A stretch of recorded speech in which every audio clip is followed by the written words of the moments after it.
Yo, welcome back guys. Doing Abyss 100 right here. Fights has already begun, and as you can see, this is the team I'm running. So the strategy for the first wave here is either you have enough to survive the mushroom explosion, or you kill the boss before that happens. And my strategy here is to take the boss down before the mushroom explodes with their ultimate. And so with the armor break here, I'm able to, down him really quickly. And I have 3 armor breaker here, so I don't think that's an issue. Obviously Tam Iseria here is a very powerful combo for all sorts of content. Things like Abyss. If you have Tam Iseria, it could be quite a bit of a face roll, but it still pose, quite a lot of challenges because of various boss mechanics. But as you can see here, Luna's doing her S1, doing a lot of good swings in. The RNG is favoring me right now, obviously. And I brought in Taranor Guard here in place of Lilius, because you can see people usually will run Lilius instead of Taranor Guard here. And the reason I brought him in because of Iseria's weakness in applying the armor break buff for this particular phase, the Wyvern phase, the wave 2. So I thought with Taranor Guard here, he'll be able to help increase the up rate of the frequency, but I got lucky there with her S1, and I was able to handle this phase fairly quickly. So if you don't get an armor break here, it's gonna be different. And my strategy here is to attempt to kill him before he does his ultimate here, because his ultimate does a lot of damage, and Iseria is a green unit. She's not able to survive such damage. So right now, from all my experience fighting, I tend to want to, if he's getting too close to doing his S3, I just try to proc his barrier phase. It resets his position all the way back up to where he's gonna take time to execute his ultimate. So with Tam Iseria, you'll be able to CR push and take advantage of the armor break and do as much DPS as possible. So here you can see really good lucky dual attacks with a bit of CR manipulation, which kind of push your team up a bit, which can be really useful. So right now he did barrier phase, but he still has his ultimate turn coming up. And now I'm trying to, keep up the CR push non-stop here. In that way, you can take advantage of, your armor break debuff and keep pushing him and damaging him down as much as possible. Then I think right here, do ultimate so I can speed things up here in sober, because I kind of just want to get him, cleave him down ASAP without him taking even a single turn here. So if you don't tap Tam Iseria, this could be a bit difficult, and I'm sure there are other various setups that you're able to do, but they'll probably take more time to grind them down, the boss, slowly. And I totally didn't expect this first run to clear. I was just testing Taranor Guard instead of Lilius here, because I wasn't having any good results with Lilius, maybe because I lack gear or whatnot. But I got really lucky here again with the S1. Like the 2 times that you saw Iseria armor break, it's really dependent upon RNG there, which if RNG favors you, then you have a better time clearing it, less chance to get trucked down. I think I got really lucky there with Iseria's armor break, otherwise these sequence wouldn't have happened. So sometimes you might lose if you don't get an armor break in, and that's the deciding factor when you're running Iseria Tamarinne. But that's why I brought Luna along, because she can armor break as well. As you can see here, the armor break's quite nice. I think I've decided to take the dark one down first, the dark element ads here. And then do the same thing, you know, keep your idle cooldown up. And then the good thing about Iseria is that you see coming up that she's able to get rid of the healing buffs or the anti-crit buff from a Ravi here, which is quite useful. So you have two quote-unquote like cleanser, because Lilia's S1 can strip too, and Iseria's S3 can strip as well. So there's two opportunities for that to happen. And then there's two S1 with armor break to ensure the maximum amount of armor break uptime. Because I had other like able comps before, they weren't able to clear the ads in time without the armor break. Like the damage wasn't there. And obviously I got a lot of swings there. So again, RNG favoring me with those attacks. Because then the faster you clear the mob here, the more DPS you can put onto the other targets. Because then the thing here is that her ultimate charges up quite fast. But the first phase is not the hard part here. It's when the second phase comes, she does her ultimate. So I think the first part you don't have to worry too much about your souls, because later on when you have more souls, that's when it becomes a problem, because her ultimate, after she, you know, transforms and when she summons two new ads, that's when she ultimate, it takes two of your souls and it damages your team way more. So the way I handled that was to spend all your souls. That's the simplest way.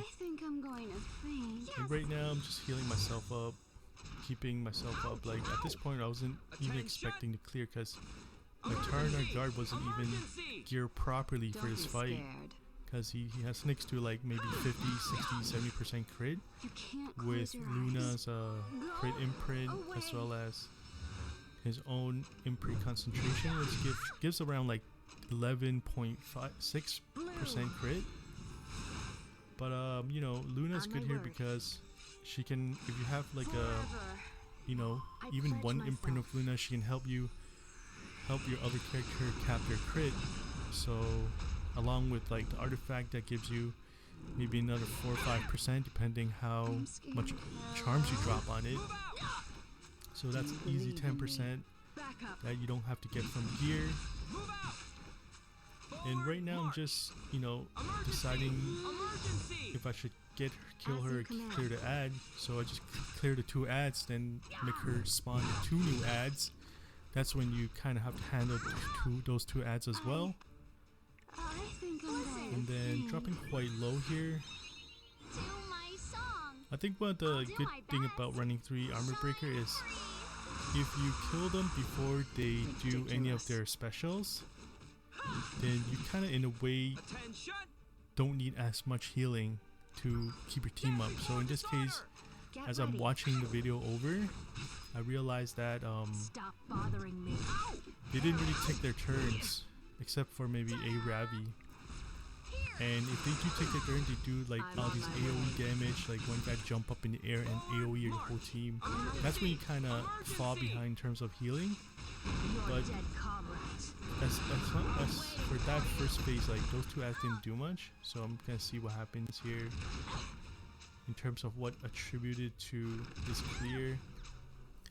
Yeah, so the bottom ad does a no buff, the top ad does silence. So I think most people focus on the dark element ads first, and that's what I'm doing here. So, you know, I have 3 opportunity to armor break, so that landed, which is nice. If not, Taranor Guard has another chance to land it. So, and you know, Taranor Guard do trigger quite a bit of dual attack in this particular run or clear. And right here I get very lucky with the attacks here, which got him down almost dead. And you see a couple of times like here I got really lucky with the Wondrous Potion proc. It's not even a maxed out copy, so that's why things could have went south real quick if I didn't get that Wondrous Potion proc. And that's why I run her with that, because of this one reason right here.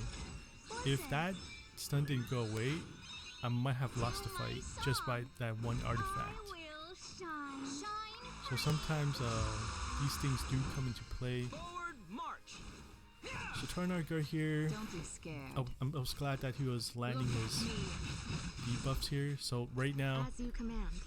this mob didn't take his S2, and by killing him faster, you get more opportunity to Is my stage. DPS the boss right now, because there's still one more turn, right, before she summons one ad up back again.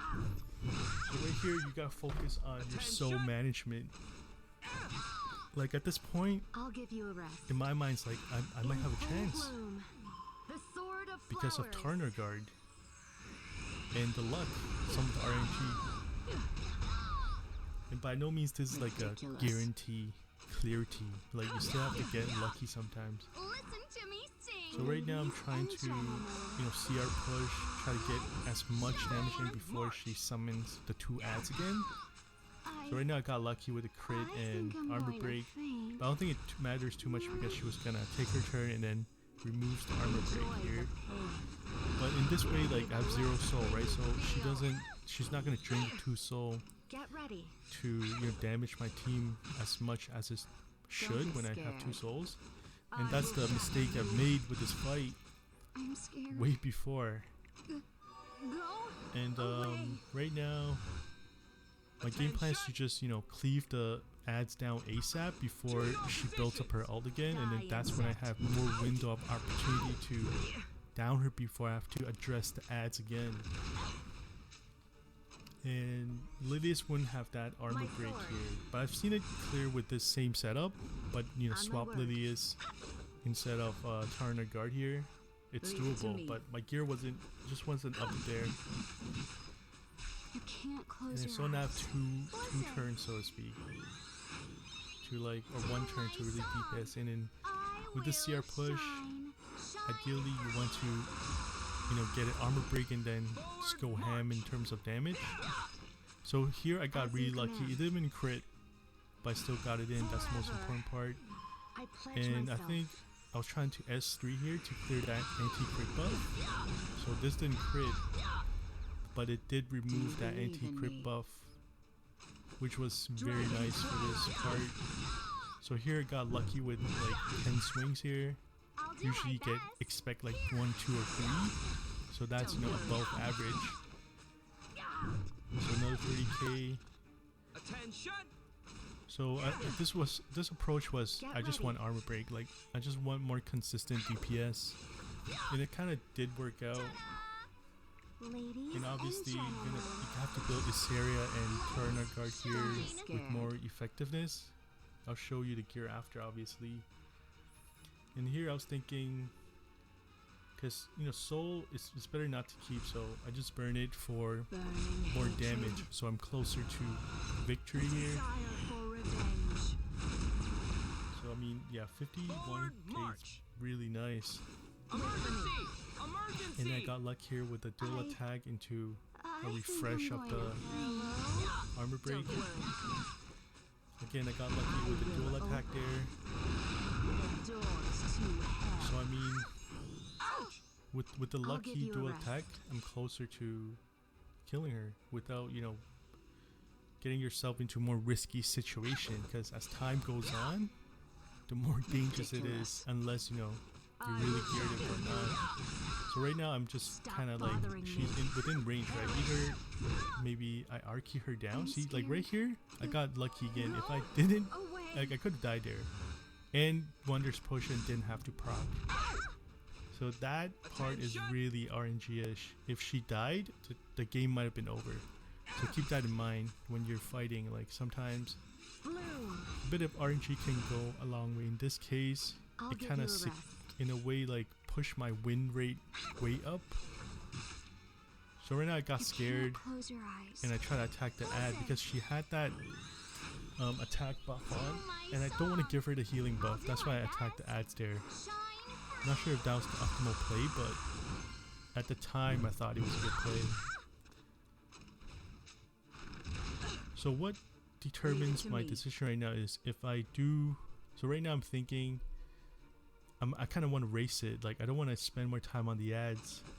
So I decided to just go face with the boss. So there you go. See, she got that heal because I didn't crit, right?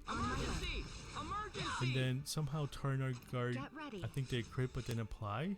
And this is where Iseria comes in clutch. The sword of flowers. It actually removed the buff. Like she could resist this as well, but she didn't. So in that part, if it didn't land, it might have been a very different story along with the armor break. So if Iseria land that cleanse plus the armor break, I knew it sealed the deal. Do you believe in me? I can't believe I done it with this team. I will shatter you. Holy shit. That was unexpected clear. I didn't talk because I didn't expect to clear this. I'm gonna show you guys their gear right now.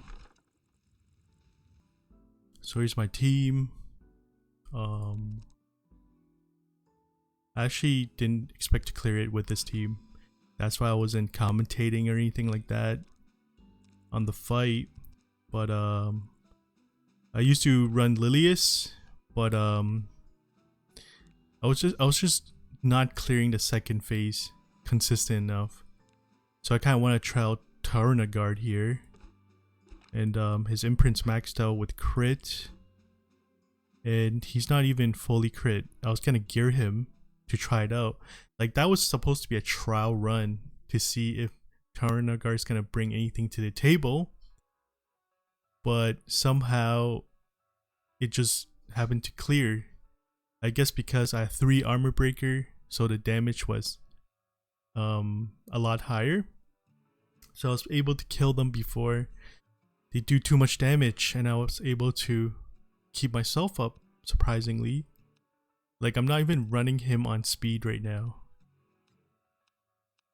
Like I'm not sure how consistent this team is, but I gotta say Taranor Guard is the star here. And also I have Luna here, all maxed out, 1 imprint for the crit, which helped a lot. I think it helped Taranor Guard, you know, got a bit of crit here and there, so RNG did favor me a bit there, I'm not gonna lie. And these are gear I have on her, and it's alright. Daydream Joker on both of them. Actually too unexpected, to be honest. I'm running her on Rose Hagara. I was testing shit out too, but not gonna complain with this clear. The new helm from Arena, pretty dope. 100% crit. I think with Tam Iseria, the issue is the second phase, the Wyvern fight, because I was able to kind of delay him by pushing him towards his barrier phase. That's when he kind of reset his speed, like his turn, right? So that's when I have the window to kind of burst him down there with a couple of lucky attacks. I mean dual attacks. So these are her stats. Also crit, cap crit here. Decent. Lastly, we have Tamarinne, running her on Wondrous Potion here. I think sometimes those stun can be annoying, that off stun, and if you get lucky you can dispel it and then you can have your turn, which is quite important. These 2 skill maxed out. I'm probably gonna convert her back to more HP for other purposes, but this fight I had her on 97 crit with Luna's imprint. It should cap. It's important to have her crit cap because she can dual attack too into the boss there. So I attribute, you know, my success there to 3 armor breaker. Taranor Guard here with some CR manipulation definitely helped here and there. And he's pretty easy to build. I mean, I think I might gear him more for maybe Wyvern 12 or 13th. You know, he's actually a pretty solid unit. And that was actually a surprise clear. I totally not expected that to beat Abyss 11 with this setup. Like I think people usually run Lilius in this spot, but that extra chance to armor break with a bit of pushback actually came in clutch. Anyway guys, this is Abyss 100, and if you enjoyed the content, please leave a like, comment, and subscribe. That would be awesome, and I'll catch you guys later. Till next time, thank you for watching.